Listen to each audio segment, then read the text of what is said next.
Hey folks, all doing? Here of None here with your Mundus Minute on October 21st, 2022. ESO news, Luxury Merchant, and Golden Merchant stuff, all in a few minutes. First up in the news. Well, Stadia is going away, but ESO accounts will still remain.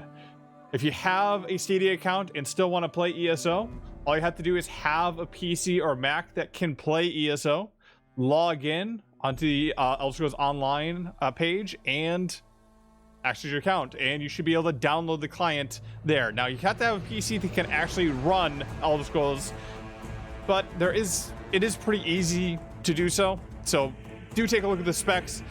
In addition to that, if you have issues trying to get that account transferred over, make sure to take a look on help.elderscrollsonline.com. In other words, now until October 20th, it's spooky season. The Witches Festival event is back again. During this time frame, you can use the Witch Mother's crow whistle thing and get a 100% experience bonus. You can also get 2 event tickets per day by killing various bosses in delves, dungeons, and world events, dolmens, etc. You're also going to get various what do you call them? You get like little skull packages, which have various motifs. You get a gold one for the first one that you do, and then you have a chance to get purple ones for each boss that you kill on subsequent quills.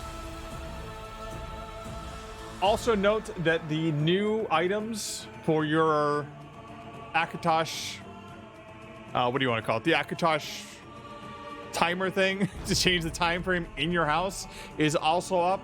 So make sure to take a look at the event merchant and get the tickets to get those. I'll leave the links down below for that.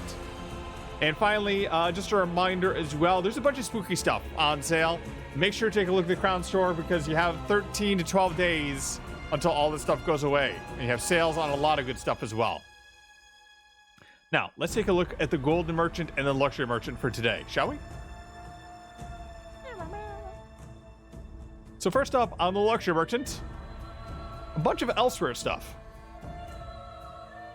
A pretty big altar. A gate that actually opens and closes. A gateway which will fit with this gate. I have one at home. In my home here. Elsewhere gazebo, which is pretty big. Elsewhere moon reflection tower. Base.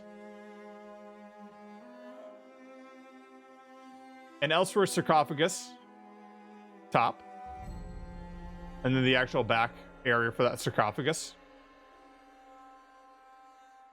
and then a lunar reflector dormant. Kind of wish this lit up, but it doesn't. But these are some nice items. I would recommend to get them, especially if you're a Khajiit fan like me.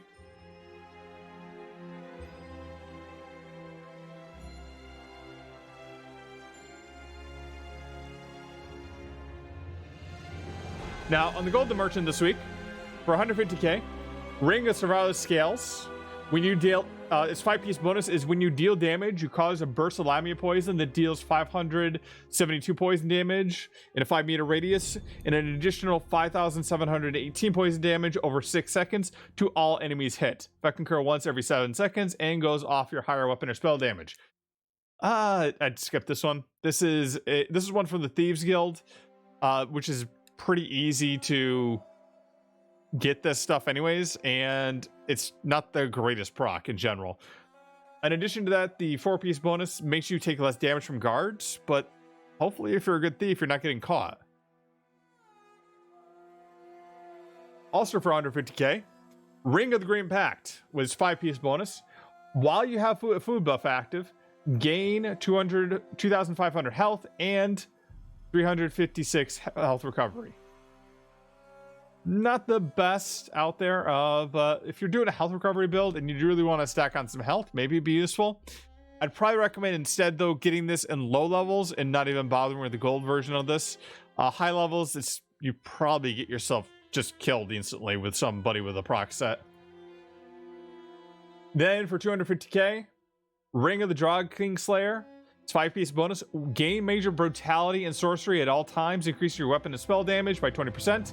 When you kill an enemy, you gain a major expedition for 8 seconds. Increase your movement speed by 30%. This was an interesting one. I do think that I have seen people use this inside PvP. If you want to pick it up, I might recommend getting this. Just keep in mind, the trait is healthy. You may want to go infused. This is much more of a PvP set, though. Then also for 250k, Plague Slinger Ring. As 5-piece bonus, when you deal damage, summon a Skeever Corpse. So it will launch 5 poison balls over 5 seconds. That will deal 2,820 poison damage to the nearest enemy in 10 meters. The effect can occur once every 8 seconds and scales off your higher weapon or spell damage. This comes out of Scale Color Peak. I have seen people use this in PvP. I don't believe I've seen too many people use it in PvE. If you want to pick it up, this would be the week to do so. This is a DLC set as well. Then for 100k, Maw of the Infernal Visage, which 2-piece bonus. When you deal damage with light or heavy attack, you have 33% chance to summon a Daedroth for 15 seconds. The Daedroth after the Daedroth's attacks, you will deal 2,292 damage, flame damage every 2 seconds. A Daedroth can only be summoned once every 15 seconds, and damage scales off its weapon and spell damage. This set is used a lot, especially by pet sorks. But PvP, it's a pretty easy set to get. If you don't want to run the dungeon though, you only do PvP, maybe you want to pick it up this week. Then also for 100k, Stone Huck Skies. On its 2-piece bonus, your heavy attacks tether you to an enemy for 5 seconds. As long as you remain tethered in 12 meters of them, enemy touching the tether takes 774 physical damage every 1 second, and you get a stack of Husk Drain, up to 15 stacks. This effect can occur once every 10 seconds and scales off your higher weapon or spell damage. When the tether ends, you consume the stacks and gain 28 weapon and spell damage per stack for 5 seconds. I don't recall if I've ever seen a build with this. If you're interested in trying it out, or if you just want it because you don't have the DLC, or you don't want to run the DLC, maybe you could pick this up. Otherwise, I'd probably say just grab this if you need something to fill your sticker book. Anyway, I'm Hero of None. That's the Mundus Minute. See y'all in Tamriel. And a reminder, you can catch me on YouTube, Twitch, and Twitter at Hero of None. Later, everyone.